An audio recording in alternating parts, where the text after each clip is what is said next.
rasa cemas. Benar nggak? Siapa yang menitipkan rasa cemas itu kepada kita? Setan waswas. Waswisu fisudurinas. Ya, itu setan waswas. Makanya sekarang kita nggak usah khawatir. Segala apapun yang terjadi sama kita, innalillahi wa inna ilaihi rajiun. Terima dulu. Kalau kita udah terima sama qadar-qadarnya Allah, Allah akan memberikan kemudahan-kemudahan, mukjizat-mukjizat apa yang Allah pengen kasih, langsung jos sama Allah dikasih semua. Kenapa? Hambanya ikhlas. Berarti kalau dia ikhlas, berarti dia siap menampung lagi nih. Siap menampung lagi rezeki yang Allah kasih. Allah tidak akan memberikan membiarkan apa begini. Allah tidak akan mengambil sesuatu kalau dia tidak siapkan gantinya yang lebih baik.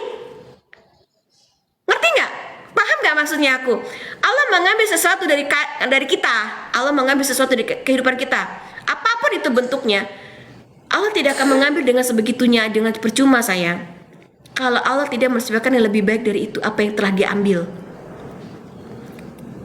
Pasti kalau kita ikhlas, hadiah yang besar dari Allah yang lebih baik itu akan Allah turunkan sama kita. Tapi kalau misalnya kita nggak ikhlas, kita masih meratapinya, kita masih sedih segala macam, itu nggak akan turun tuh berkahnya Allah, rahmatnya Allah, hadiah-hadiah Allah, amanat Allah yang lain itu nggak akan dikasih. Karena apa? Allah menilai kita belum siap.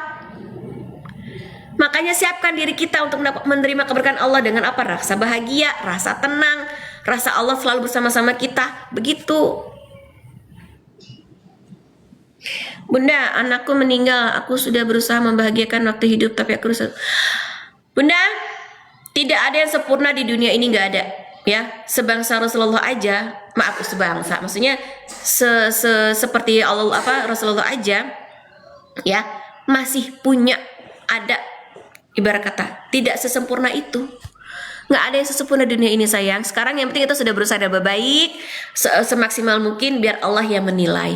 Jangan menilai diri sendiri yang menjadi sama bunda kayak aku juga mereka dapat ujian anak ya. Aku tuh merasa down, benar-benar down ya, berkata ya Allah merasa menjadi ibu yang gagal, merasa ibu yang gagal gitu, ibarat kata sedihnya luar biasa karena mempunyai rasa karena aku udah gimana lagi nih, mempunyai mimpi, apalagi aku punya anak pertama laki-laki dan itu benar-benar aku seperti sejatuh-jatuhnya gitu ya, kecewa-kecewanya sebagai seorang ibu dan merasa gagal sebagai seorang ibu, itu benar-benar aku alamin dan ternyata itu salah. Semakin pola pikir aku seperti itu dan anakku akan terus seperti itu bunda, ngerti nggak? Karena aku hanya meratapi diriku yang bersalah, diriku yang tidak gagal menjadi seorang ibu, ya akan gagal. Dan gagalnya aku tuh bukan aku, tapi anakku yang gagal, kasarnya gitu kan. Karena aku mengucapkan diriku aku gagal menjadi seorang ibu, nggak bisa menghantarkan anak aku, kayak itu jadi doa. Nah dari situ tuh tafakur aku, ya Allah ternyata aku salah. Kenapa kok setiap ada masalah aku begini lagi, jadi selalu berguling dengan masalah yang sama. Ternyata ya pola pikirku yang belum berubah. Dan sekarang pola pikirku sudah mulai berubah sedikit demi sedikit, rasa itu sudah mulai tertanam sama anakku. Aku udah mulai memaafkan anakku gitu kan ya. Terus hubungan kami sudah menjadi lebih baik. Yang tadinya anakku ya susah ke masjid, alhamdulillah sekarang ke masjid. Ternyata memang dari pola pikir kita dan rasa ikhlas kita bunda. Tadinya masya Allah aku tuh susah sekali dibilangin sama suami. Terus terang, mendapat ilmu kesadaran ini itu nggak gampang bunda, harus kita latih setiap hari. Karena kalau dari dalam diri dia ada penolakan sedikit aja, nggak akan berhasil. Healing kita nggak akan berhasil. Untuk mengenal diri kita tuh nggak akan berhasil. Jadi kita lepaskan dulu segala duniawi nih, kita lepaskan dulu segala permasalahan, kita nolin dulu nih, nol ke atas kita nolin. Kita lillahi ta'ala, anggap kita udah mati dah, nol.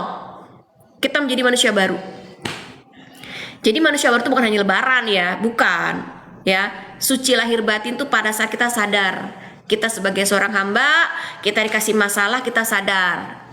Begitu sayang. Pokoknya semuanya itu nggak usah jadi pikiran kayak gini. Boleh nanti ya kalau mau DM aku boleh. Aku biasanya agak balasnya kalau setelah sholat isya udah santai ya. Jadi kalau misalnya aku nggak langsung balas, jangan suzon ya. Pokoknya aku kalau udah mulai aku akan balas kalian satu persatu kalau udah mulai santai. Aku bukan ustazah, tolong sayang, aku bukan ustazah, aku hanya hamba biasa yang kebetulan dapatkan peristiwa-peristiwa Allah. Terus aku juga berguru sebenarnya, aku punya sanatnya. Jadi beberapa yang aku bisa keluarin itu dari pengalaman pribadi dan juga dari beberapa ilmu dari guru gitu. Tentang sama-sama suami beda pendapat gimana? Ya itu kita harus laras, ya Allah ya Rahman Rahim ya Wadud. Terus dawamkan.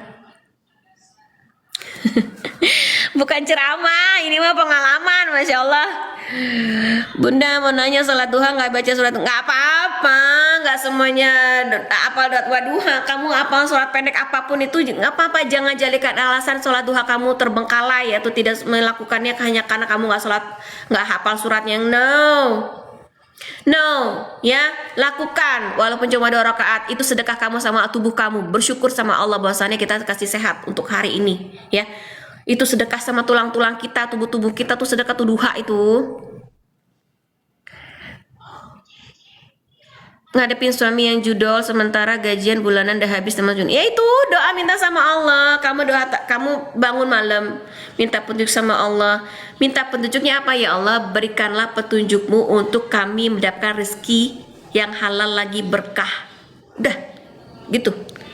Jadi sayang, rezeki itu tidak terpaku dengan gaji. Rezeki itu banyak, nggak cuma dari gaji.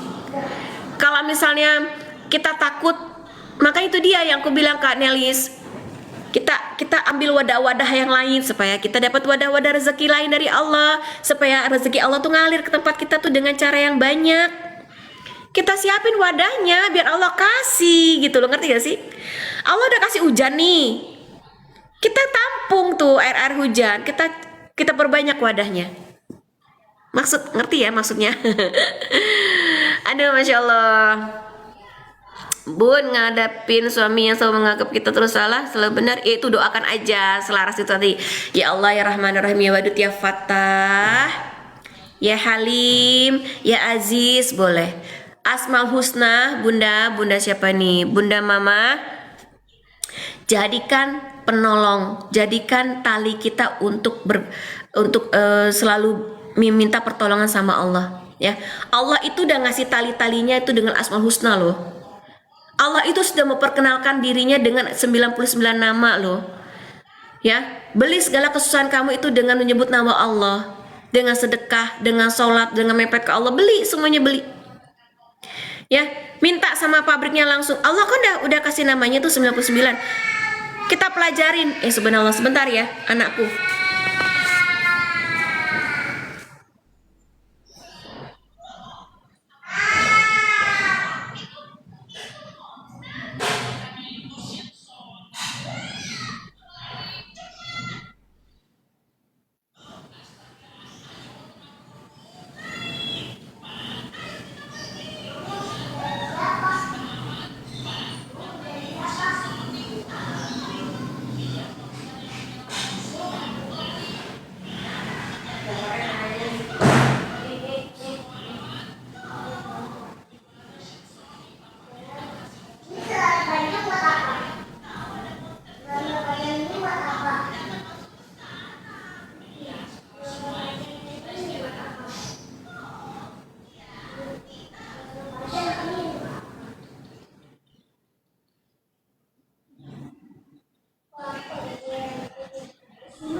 Sorry ya Bunda. Ya gitu ya sayang. Jadi sampai mana tadi? Sampai mana tadi? Memaafkan suami yang selingkuh, dimaafkan, diikhlaskan, didoakan suaminya dan juga tahu nggak si pelakornya, doakan pelakornya Mbak Hana, sebutkan Fulanah binti Fulan, ya, kirimin Fatihah. Terus suamimu ke Ana, dibayangkan kalau perlu kalian memandang foto pernikahan boleh, ya. Terus langsung ya Rahman ya Rahim ya Wadud ya Fattah ya gitu. Udah, minta. Ya Halim ya Aziz ya Hafiz ya. Minta dipelihara pernikahan kalian dengan segala keburukan gitu.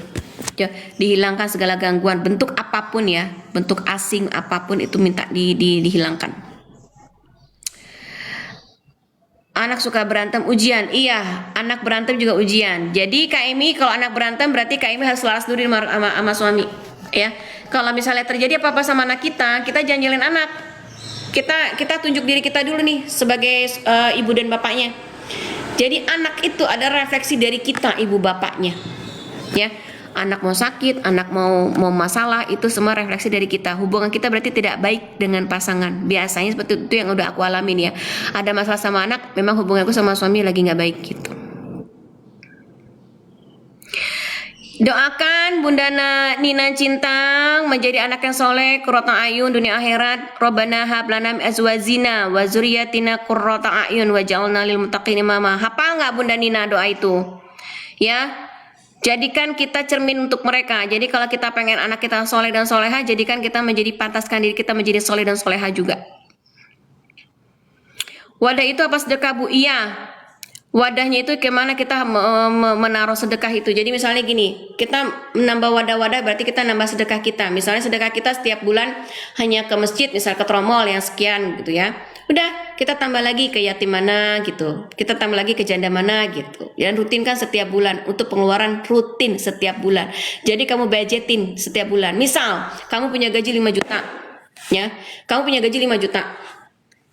Nih, Allah sudah minta kasih aturan 2,5%. Ya enggak? Ya kan? Tapi buat hamba yang tahu diri, dia kurang dengan 2,5%. Kenapa? Kalau kamu pengen cepet hidupnya secara ekonomi gitu, secara dunia itu pengen cepet melejit, jangan pakai 2,5% dong, gitu kan? Berarti kamu cuma mau dikasih raja sama Allah gitu. Masa kalah sama mereka yang di luar Islam? Mereka perpuluhan loh, gitu loh. Jadi kalau misalnya kita tariklah misalnya 5 juta ya, udah kamu kasih di awal sisihkan sekian persen, apa 5%, apa 10%, 2,5% itu adalah minimal. Kenapa Allah kasih minimal? Allah tahu kita bakhil, Allah tahu kita pelit, makanya dikasih minimal. Biar apa? Biar keluar apa yang ada sama kita. Allah paksa kita untuk mengeluarkan zakat, infak, sedekah itu biar kita aman secara iman lahir dan batin. Tapi kalau kita nggak sadar-sadar, Allah tetap akan mengeluarkan itu dengan cara paksanya Allah. Dengan mau tidak mau, suka tidak suka, tetap akan keluar. Dengan apa? Dengan diberi masalah kah? Dengan diberi ban bocor kah? Dengan diberi kita ketipu lah. Dengan apapun kita sakit apa? Ya, berobat segala macam. Itu adalah salah satu pembersihan harta kita dan jiwa kita sebenarnya kalau kita paham. Berarti sedekah kita, anggap aja sedekah kita kurang. Nah, kita ikhlas ditambah berlipat-lipat. Tapi kalau kita nggak ikhlas, belum tentu Allah kasih lagi rezeki yang lain. Itu loh konsepnya untuk kita berbagi sedekah zakat kayak gitu ya. Jadi kalau misalnya kita mau cepat taraf ekonomi kita cepat maju, hutang-hutang kita ibarat kata cepat lunas, masalah-masalah kita tetap selesai, hajar dengan sedekah sayang. Rezeki sedekah itu ya, rezeki itu bukan hanya uang. Kamu punya anak yang soleh-soleha, kita mempunyai keluarga yang sehat, suami yang setia, rumah tangga yang adem ayem, mertua baik segala macam, itu juga rezeki. Pekerjaan yang langgeng itu juga rezeki. Ya, jadi jangan terpaku dengan rezeki itu bentuknya uang dan Allah mengembalikan uang, enggak. Terkadang Allah memberikan kita sehat, yang harus kita berobat kita sehat. Ya, kita diberikan anak-anak yang baik, yang penurut, itu juga rezeki. Gitu. Jadi konsep untuk berbaginya di awal ya. Jangan berikan Allah sisa. Sayang, kita punya penghasilan setiap bulan, misalnya 5 juta. Terus kita sisihkan buat kebutuhan ini, sisanya baru sedekah. Sisanya untuk Allah. No. Kalau kayak gitu caranya, berarti kamu diperhatikan secara sisa pula. Kamu akan dapat sisa juga perhatian dari Allah. Kamu akan sisa juga rezekinya juga Allah dari kasih. Kamu akan dapat receh. Kamu hanya receh di mata Allah. Mau? Ini rahasianya orang-orang penggede. Maksudnya rahasia orang-orang yang kaya makin kaya. Karena mereka apa? Karena berani mengutamakan Allah. Sholat tepat waktu, Allahu Akbar, langsung ambil wudhu. Itu karena mereka mengutamakan Allah, menomorsatukan Allah. Itu dia. Ya, sayang, begitu caranya. Jadi maaf ya, gayaku memang seperti ini. Pokoknya aku apa adanya aja lah ya. Kadang lu gue, kadang aku bukan ustazah sayang, aku bukan ustazah. Iya. Bismillah, kita akan semua akan menjalani hidup itu. Setiap peristiwa insya Allah bisa membawa kita menjadi orang-orang yang sabar ya.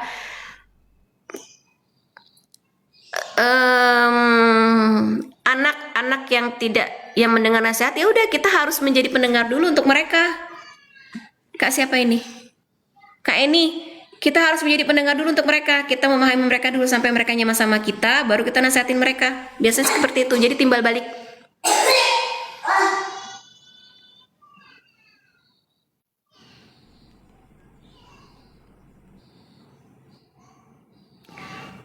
Kak Denny, saya nanya, saya sudah punya istri anak 3 tapi saya masih sama janda. Hey,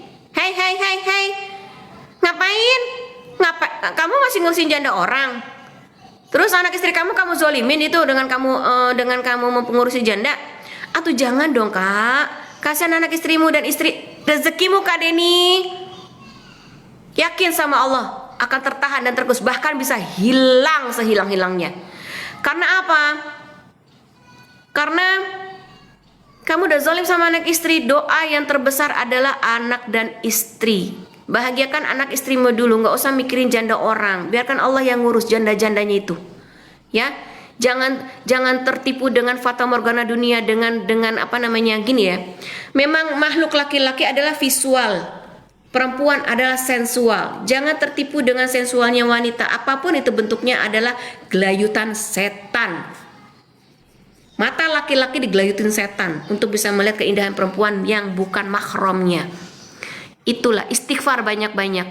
Jadi biasakan diri melihat yang halal, maka Allah akan memberikan rezeki dan rahmatnya kepada dirimu, wahai para suami. Ya, kalau suami laki-laki banyak membiasakan diri melihat yang haram, Allah akan memberikan jalan-jalan yang haram untuk dia. Percaya, sudah banyak kejadian seperti itu. Tapi kalau dia menundukkan pandangannya, menjaga dirinya dari yang haram dan hanya melihat yang halal-halal untuk dirinya, Allah akan memberikan rasa nyaman, rasa cinta terus kepada yang halal. Itu udah jaminan paten. Jadi kita tidak bisa melihat orang itu hanya dari kulit ari. Lihat dari kesehariannya, lihat bagaimana dia sendiri dia. Kesendiriannya dia, itulah orangnya asli. Sesoleh-soleh kita ngeliat orang, tapi kita nggak tahu pada saat dia sendiri bagaimana dia sama Allah, ya kan? Bisa jadi dia menjadi manusia yang munafik, ya. Dia kelihatannya soleh, ternyata dia masih suka video porno, ya. Dia kelihatannya soleh, ternyata dia masih suka ngelek-ngelek ininya perempuan. Nah, gitu. Hati-hati. Kita berdoa sama Allah, mudah-mudahan kita maupun suami kita, anak-anak kita terjaga dari pandangan-pandangan buruk. Ya, insya Allah. Bismillah. Kak Denny pakai keadaan itu. Bertobat ya, jangan sakitin anak istrimu, nanti rezekimu habis tergerus ya. Bagaimanapun setan di luar sana tidak ikhlas sampai mereka memakaikan mahkota kepada setan dasim yang telah mencerai-beraikan rumah tangga setiap hamba Allah.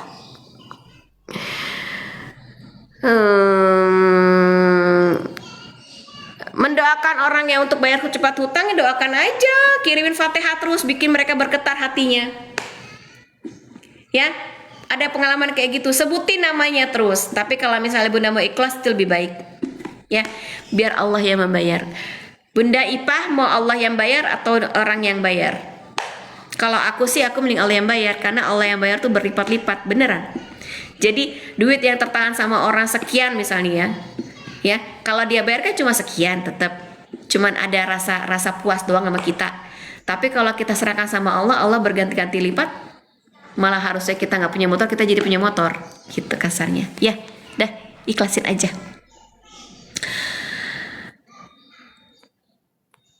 Aduh, masya Allah. Ya, paham nggak sih selama ini tadi aku bilang? Mudah-mudahan pemahaman yang aku keluarin ini kan ringan ya. Aku nggak ngasih yang berat-berat lah, maksudnya. Maksudnya jadikan kebiasaan dan alam bawah sadar kita ya, bahwasannya segala sesuatu itu adalah atas izin Allah. Innalillahi wa inna ilaihi rajiun. Ya Allah, kecepatan amat udah mau jam 8 sayang. Aku cuma 2 jam loh ini. Mendoakan udah ya tadi mendoakan orang mati. Waalaikumsalam. Mana lagi? Udah ya. Aduh, maaf ya Bunda kalau ada yang skip. Kalau ada yang skip, diulang lagi pertanyaannya. Mumpung masih ada waktu, ya. Ini masih ada berapa menit ya? 10 menit sampai 15 menit lagi. Kalau misalnya mau ditanyakan, tanyakan lagi nggak apa-apa. Hello. Sampai 10 kayu. Bantu tap-tap layarnya yuk, masih ada 10 menit. Waalaikumsalam Kak Riu, apa kabar? Bagaimana kemarin? Sudah mulai terapi belum? Sudah menyapa langit belum Kak? Sekarang kita coba insya Allah berubah itu atas izin Allah semuanya, ya. Atas izin Allah semuanya. Menghadapi orang toksik adalah kita menghindari dan mengabaikan mereka. Gak usah kita kasih kesempatan mereka untuk menghina kita, membuli kita, biarkan dan doakan mereka. Doakan diri sendiri untuk menjadi lebih baik. Dan balas dendam yang terbaik bagi orang-orang toksik adalah menjadikan diri kita sukses lebih dari mereka. Ya, Kak Peri, ya, bilang sama Allah, ya Allah, saya ingin sukses, ya, bantu hamba ya Allah. Hamba ingin membuktikan diri ya Allah, bukan sombong, bukan ria, bukan ujub, tapi membuktikan diri bahwasannya kita besar karena Allah, gitu. Kita bisa karena Allah. Jadi jadikan itu sebagai kekuatan bahwasannya kita bisa karena Allah. Jadi kita nggak sombong, kita nggak ujub. Kalau kita kasih anak yatim setiap Jumat itu masuk, iya, nggak hari Jumat aja sedekah, apalagi hari Jumat. Jumat itu kan sedekah kamu malah berlipat ganda. Itu kan harinya Allah, ya. Kasih yang terbaik di hari Jumat itu bagus banget. Lanjutkan Bunda. Sama-sama Kak Peri. Cara logawa besar hati apa tidak masuk ke hati? Ya udah lupakan, maafkan. Innalillahi wa inna ilaihi rajiun. Segala sesuatunya atas izin Allah. Allah yang mengizinkan, Allah juga yang memberikan penawarnya. Begitu aja. Ya Allah, saya terima masalah ini, berikan penawarnya ya Allah, saya kembalikan kepada Engkau. Udah gitu. Ya. Di ini apa namanya, dikunjungi profilku, ada beberapa VT. Coba cari kalau sekiranya bisa aja di penawar, ada di situ. Bunda, saya nggak bisa ngaji, apa doa saya dikabul? Insya Allah. Allah Maha Pemurah. Allah punya banyak bahasa di umatnya, di setiap hambanya, di negeri, di negara, di dunia ini kan banyak bahasa. Bahkan batin kita nggak ngomong aja Allah paham kok sayang. Tapi lebih berusaha lagi kita belajar ngaji, ya, biar buat bekal kita. Nggak ada kata telat Bunda, belajar ngaji walaupun mulai dari Iqra nggak apa-apa, ya, nggak usah malu. Jadi kita mau tidak soleh pun selama hati kita tulus nih, maaf sekali maaf ya, Allah tidak melihat dari amalan kita, bukan, tapi Allah melihat dari keikhlasan kita. Makanya maaf ya, kadang orang kita menyepelekan orang itu, misalnya urakan, orang itu nggak nutup aurat, orang itu segala macam, tapi kenapa dia hidupnya selalu bagus? Karena mereka punya hati yang tulus, karena mereka nggak julid, itu rahasianya. Kita biar udah sholat, jengking malam, tapi hati kita masih dendam sama orang yang nyakitin kita. Kok hidup dia enak, kita masih langsa gitu kan? Karena kita tertahan rezeki kita sama Allah. Allah nggak suka, walaupun kita suka, walaupun kita udah sholat ya segala macam ya, mengorbankan diri kita, udah melek malam, mata sudah sampai kayak panda gitu ya, udah ngantuk, kita masih puasa, hanya lapar yang kita dapat. Tapi apa? Allah nggak akan ngasih solusi, Allah nggak akan ngasih hidup kita lebih baik. Kenapa? Karena ini masih ada ganjalan sini. Allah akan ngasih segala sesuatu yang kita minta kalau bundelannya itu udah kita lepas. Itu sayang, ya, itu legowo namanya. Iya, bisa ikhlaskan untuk pahala orang tua, boleh. Kak siapa? Kak Bunda Zulmi. Sama-sama Kak Rolis, mudah-mudahan manfaat ya. Kakak bagaimana kalau orang juga, ya lu nggak usah mikirin orang Kak Dewi, kan aku udah bilang tadi ya, jangan menjadi orang baik atau people pleaser yang nggak enakan. Jadilah dirimu sendiri menjadi hamba yang baik yang Allah suka. Kalau orang jauhin kita nggak masalah, kita nggak minta makan sama dia, tapi kalau Allah jauh dari kita, itu yang harus kita pikirin. Kalau kita nggak sholat, kita nggak ngaji, itu yang harus kita takutin. Berarti bukannya kita nggak mau sholat, bukannya kita lalai sama Quran, Allah yang nggak mau ketemu kita, Allah yang nggak mau surat cintanya dibaca. Itu Kak Dewi, itu kejadikan ke alam bawah sadar ya. Jadi orang kita nggak punya teman pun, kita jadi manusia goa, nggak masalah selama Allah ada sama kita, hidup kita aman. Nggak usah pikirin, nggak usah menjadi orang yang nggak enakan sayang. Waalaikumsalam Kak Siva. Istri ninggalin rumah, tinggalkan rumah sama orang tua, kita sebagai suami gimana? Jemputlah Kak Abdi, jemput istrinya, terus ajak komunikasi, dibawa istrinya keluar sebentar, kalau nggak masuk kamar, di kamarnya pasti punya kamar kan di rumah orang tuanya, ajak, Bunda kenapa atau Mama kenapa, kalau misalnya ada yang salah sama ayah ya tolong diomongin, apa coba bisa berubah nggak, ayo kita berubah bareng-bareng, diomongin. Biasanya seorang perempuan itu nggak akan ada alasan yang kuat kalau dia meninggalkan rumahnya atau suaminya, ya mungkin ada kekecewaan, ada luka, dijemput, jangan didiemin, ya. Kalau misalnya Kak Abdi masih ingin sama istri, ya dijemput. Mau disemar apapun hanya minta diperhatikan kayaknya sebenarnya. Minta diperhatikan. Terus kalau misalnya orang tuanya minta tak cari tahu, jangan dikasih tahu. Ya nggak apa-apa, misalnya Bapak, Ibu, saya hanya ingin jemput istri saya, biarkan masalahnya saya sendiri yang menghadapi. Udah, saya yang salah atau gimana? Nggak apa-apa, Kak Abdi. Itu nanti istrimu malah terenyuh, ya. Kamu belum tahu salahmu, tapi kamu sudah mengakui kesalahan itu, istrimu pasti balik. Dah, pulang dari sana ajak ke hotel. Ya, kalau nggak ajak ke supermarket, belanjain sesuka dia, jajanin dia, kenyangin dia. Insya Allah rezekimu lancar. Ya, cuma minta perhatian. Cuma minta kamu mengerti dia, menjadi kuping, menjadi dada sandarannya. Insya Allah, istri tidak akan pernah meninggalkan rumah suaminya atau suaminya kalau nggak ada sesuatu yang membuat dia luka. Itu udah pasti. Ya, Kak Abdi. Ya bayar aja, niatin fidyah buat orang tua, kasih ke fakir miskin. Niat nama orang tuanya siapa, bin siapa, fulana binti siapa gitu. Ya. Bun, anak pertama aku perempuannya keras banget. Kalau misalnya kayak user anak perempuan, anak laki-laki, suami keras hatinya, udah kita lembutkan dulu hatinya. Ya Allah, dawamkan ya Allah ya Rahman ya Rahim ya Wadud ya Fatah ya Halim ya Aziz. Ya, dawamkan ya Halim ya Latif. Dawamkan. Baca Al-Asmaul Husna, arti-artinya nih ya. Aku kalau udah ada 600 aku bisa keluarin keranjang. Jadi kalian bisa tahu amalan-amalan nih. Ini kan Asmaul Husna, ya. Di sini kan ada arti-artinya. Nih ya. Semua ada kelihatan nggak sih? Terbalik ya. Kan ada arti-artinya. Kita pelajari arti-artinya, kita dawamkan setiap kita doa. Mana masalah kita? Masalah kelembutan hati anak. Udah baca Al-Latif, Al-Aziz, Halim, baca. Ya Rahman, ya Rahim, ya Wadud, baca.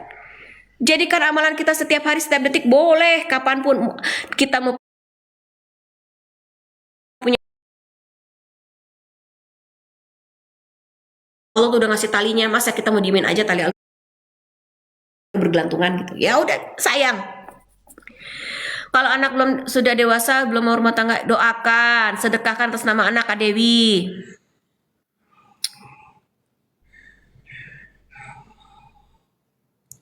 Sikap kepada suami dengan hadirnya orang ketiga kepada, sedangkan sikap suami jauh berbeda. Doakan aja. Salat tobat, salat istikharah, minta petunjuk sama Allah. Udah.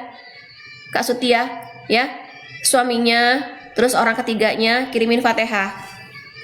Dawamkan lagi tuh ya Allah ya Rahman Rahim Wadud ya Fatah ya. Itu, minta petunjuk sama Allah. Salat istikharah, minta sikap yang baik, jalan yang terbaik. Gitu.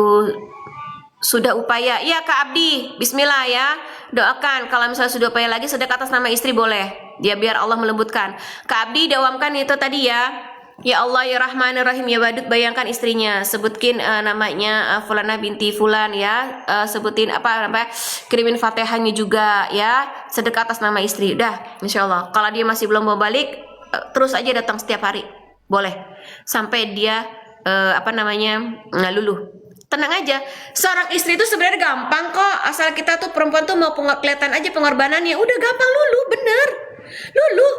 Selama dia belum ada hati yang lain ya, Kak Abdi, selama dia belum ada hati yang lain, dia pasti akan kembali kepada suaminya. Apapun, seberat apapun, kalau suaminya memohon, suaminya meminta, pasti balik. Nggak usah dikasih pinjam lah Bunda Teteh Fitri. Masa yang minjem lebih marah? Ya udah, sekarang makanya itu dia ya. Makanya kalau kita berumah tangga tuh jangan sampai kita orang ketiga tahu ngomporin segala macamnya. Itu biasanya perpisahan, perceraian terjadi karena diperkeruh oleh orang ketiga. Makanya itu dia, sebisa mungkin nih Kak Abdi nanti kan masih punya WA kan? Ya, masih bisa komunikasikan yang baik, berikan segala positif kepada istri ya, masukan positif tanpa menjelekkan orang tuanya. Ya, Kak Abdi, kalau menurut aku Kak Abdi sekarang lebih mengalah aja dulu, mengalah. Kalau memang Kak Abdi dituding salah segala macam, iya sayang, iya maafin papa, maafin ayah, terserah bahasanya lah ya. Pokoknya sekarang bagaimana caranya Kak Abdi supaya mengambil istrinya dulu ini dari pengaruh mertuamu. Nanti biasanya begitu, selama dia masih di situ akan kecuci otaknya sama lingkungan. Ya kalau lingkungan yang memberikan doktrin yang baik, kalau enggak gimana? Makin hancur rumah tanggamu sayang. Sayang. Maaf ya, laki-laki. Ya, begitu. Jadi makin hancur rumah tangganya. Jangan. Jadi sekarang kirimkan doa setiap hari Fatihah ya. Kak Abdi kalau bisa sekarang setiap subuh ke masjid, pandang langit, ya Allah istriku ada di sana. Ajak ngomong Allah.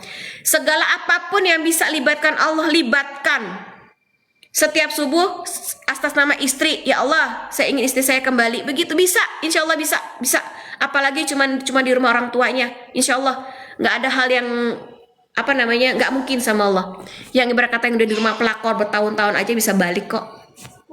Udah, bismillah ya. Ada itu doanya tadi Kak Abdi, ada doanya tadi, udah nyimak belum doanya aku tadi? Diblokir. Ya udah, buka blokirnya lewat tahajud. Ya, lewat subhanallah, lewat sedekah Kak Abdi. Ya, pokoknya sekarang gini, Kak Abdi perbaiki diri dulu menjadi hamba yang pantas ya sama Allah, memantaskan diri dulu sama Allah. Nanti Allah akan memantaskan doa-doa kita kapan dikabul. Ya Kak Abdi, pokoknya jangan lupa tiga ya. Sholat, sabar, sedekah. Ya, kalau dari sholat sudah maksimal, dari sabar sudah maksimal, sedekahnya kencengin.